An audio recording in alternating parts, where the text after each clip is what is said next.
Бұл жасқа келгенше жақсы өткіздік пе, жаман өткіздік пе?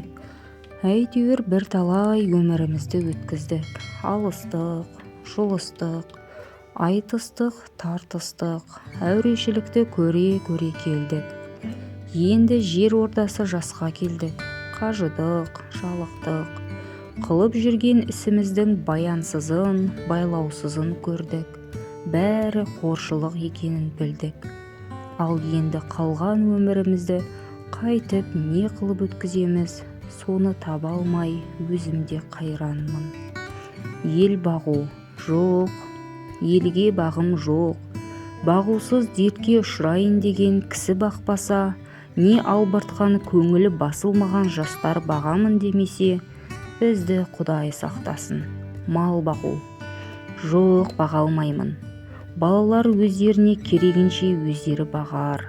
Енді қартайғанда қызығын өзің түгел көре алмайтұғын ұры, залым, тілімсектердің азығын бағып беремін деп, қалған аз ғана өмірімді қор қылар жайым жоқ.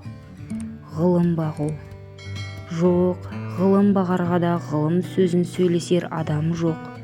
Білгеніңді кімге үйретесің, білмегеніңді кімнен сұрарсың? Елсіз, күнсіз де кездемені жайып салып, қолына кезін алып отырғанның не пайдасы бар?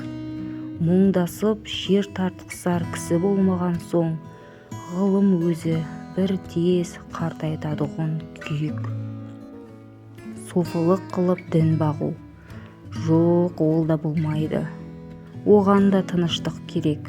Не көңілде, не күйірген күніңе бір тыныштық жоқ. Осы елге, осы жерде не қылған софылық? Балаларды бағу жоқ, баға алмаймын.